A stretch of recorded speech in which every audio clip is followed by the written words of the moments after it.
ओम नमः शिवाय। नमस्कार दोस्तों, स्वागत है आप सभी का आपके अपने यूट्यूब चैनल खुशहाल ज़िंदगी में।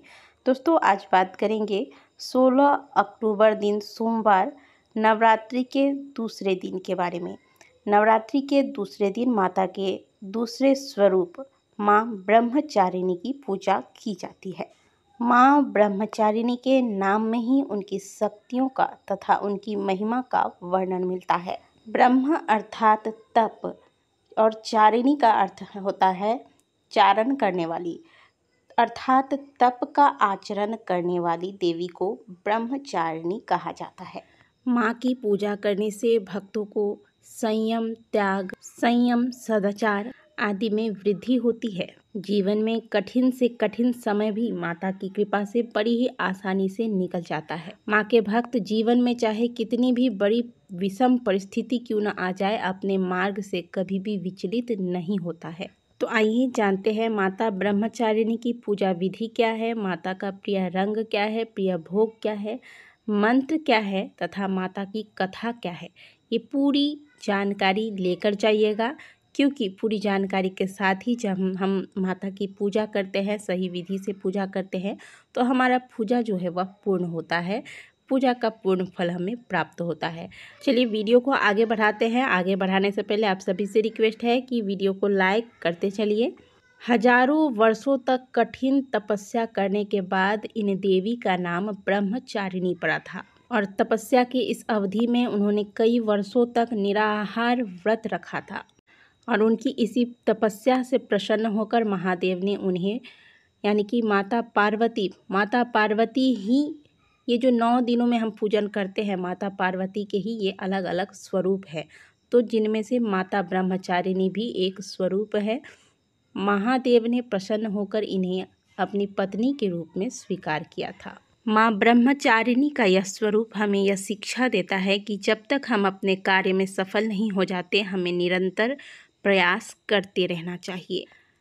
माँ का यह रूप पूर्ण ज्योतिर्मय और अत्यंत भव्य है। इन देवी के दाएं हाथ में जपकी माला तथा बाएं हाथ में एक कमंडल है। माता का बीज मंत्र है ओम देवी ब्रह्मचारिण्यै नमः तथा माता का स्तुति मंत्र है या देवी सर्वभूतेषु माँ ब्रह्मचारिणी रूपेण संस्थिता नमस्तस्यै नमस्तस्यै नमस्तस्यै नमो नमः।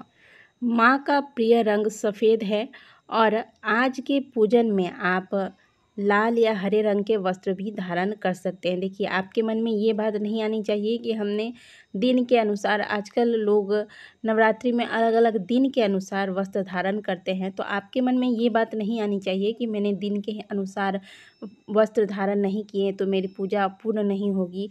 इस प्रकार की ये जो छोटी छोटी बातें मन में हमारे रहती है और इनके साथ जब हम पूजा करते हैं तो यह हमारे पूजा को कहीं ना कहीं नेगेटिविटी देता है और कहीं ना कहीं हमारा पूजा जो है वह इससे प्रभावित होता है। इसलिए इन बातों पर ध्यान ना दें।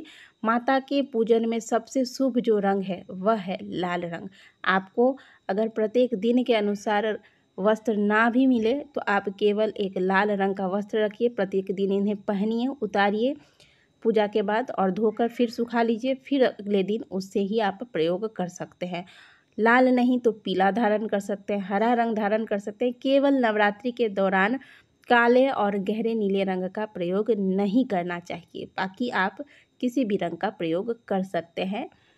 आपने अपने पूजा आसन पर माता के जिस भी स्वरूप की फ़ोटो या मूर्ति स्थापित की है, उसमें अगर कई फ़ोटो ऐसे आते हैं जिसमें 9 अलग अलग स्वरूपों की भी छोटे छोटे से फ़ोटो बने होते हैं, अगर वैसी फ़ोटो है तो माता ब्रह्मचारिणी की भी फ़ोटो होगी, उसमें आप तिलक लगाएं, अक्षत पुष्प इत्यादि चढ़ाएं।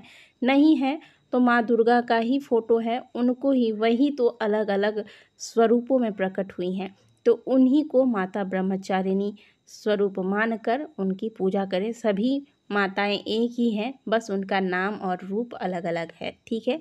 तो माता ब्रह्मचारिणी की पूजा भी आप माँ दुर्गा की फ़ोटो में करें, अक्षत पुष्प इत्यादि अर्पित करें, माता को गुलहर के पुष्प अर्पित करें। आज के गुलहर में भी लाल रंग के गुलहर के पुष्प आज के दिन माँ को विशेष रूप से अर्पित करें और हो सके तो अगर कमल का पुष्प आपको मिल जाए तो इससे बढ़िया तो और कुछ हो ही नहीं सकता। आपने फ़ोटो में भी देखा होगा माता ने कमल के पुष्प धारण किए हुए हैं। कमल के पुष्प माता को अत्यंत ही प्रिय हैं। तो अगर कमल की पुष्प की आप व्यवस्था कर सकते हैं तो अवश्य कर लीजिएगा, नहीं तो गुलहर के पुष्प तो अवश्य चढ़ाएं। बात करें विशेष भोग की, तो माता को आज के दिन मिश्री या फिर शक्कर का भोग लगाया जाता है। इससे माँ अत्यंत प्रसन्न होती है। आप दही और मिश्री या फिर दही और शक्कर का भी भोग लगा सकते हैं, इससे भी माता अत्यंत प्रसन्न होती हैं। हाथ में गुलहर का पुष्प लेकर माता के जिस मंत्र को हमने आपको बताया है, बीज मंत्र हो या स्तुति मंत्र हो, इसका जाप आप जितनी देर जाप करना चाहे करने के बाद वह पुष्प माता के चरणों में अर्पित करें। जिनका मन हमेशा इधर उधर भटकता है वह आज के दिन माता से प्रार्थना अवश्य करे कि हे माँ, हमारे मन को शांति दीजिए, हमारे मन को एकाग्रता दीजिए। इसके बाद आरती सभी को मिलकर करेंगे। लौंग, एक जोड़ा लौंग, जो आप कर्पूर से आरती करते हैं उसमें एक जोड़ा लौंग अवश्य डालिएगा। आरती करने के बाद इस आरती को पूरे घर में घुमाइएगा। इससे घर की सारी नकारात्मक ऊर्जाएं समाप्त हो जाएंगी। जो प्रसाद आपने शक्कर का प्रसाद माता को भोग लगाया है, इसे पूरा परिवार आपस में प्रेम पूर्वक बांटकर इसको ग्रहण करें। माता की जो अलग अलग भोग बताए जाते हैं वो हर कोई लगा सकता है, यदि आप व्रत नहीं करते हैं तो भी। अब कई लोग पूछते हैं कि जो लोग व्रत नहीं करते क्या उन्हें भी नवरात्रि के नियमों का पालन करना आवश्यक है, या आपके अपनी श्रद्धा के ऊपर है। यदि आपने कलश स्थापना नहीं किया, जोत नहीं जलाया, लेकिन प्रतिदिन आप पूजन करते हैं, आपके मन में विश्वास है, आस्था है, तो आप चाहे तो नियमों का पालन अवश्य कीजिए, इसमें कोई बुराई नहीं है। प्रतिदिन सामान्य रूप से माता की पूजा कीजिए और अलग अलग दिन अलग अलग प्रकार के जो भोग आपको बताए जाते हैं वो भोग माता को अर्पित कीजिए। बस इतना सा ही आप कर लीजिए, इससे भी माता प्रसन्न होती है। तो बस माता ब्रह्मचारिणी की पूजा विधि यही है। प्रतिदिन जिस प्रकार से आप पूजन करते हैं उसी प्रकार से करेंगे। विशेष भोग में शक्कर का भोग लगाना है, विशेष फूल में लाल गुलहर के पुष्प का आपको प्रयोग करना है, और ज़्यादा से ज़्यादा जो मंत्र हमने आपको स्तुति मंत्र बताया है इस मंत्र का जाप करना है। एकाग्र चित्त होने का माता से वरदान मांगे। आशा करते हैं कि दी गई जानकारी आपको अच्छी लगी होगी। वीडियो अगर अच्छी लगी है तो वीडियो को लाइक कीजिएगा। माता रानी की कृपा आप सभी पर बनी रहे, ऐसी कामना के साथ इस वीडियो को समाप्त करते हैं। मिलते हैं आपसे अगली वीडियो में, तब तक के लिए ओम नमः शिवाय, जय माता दी।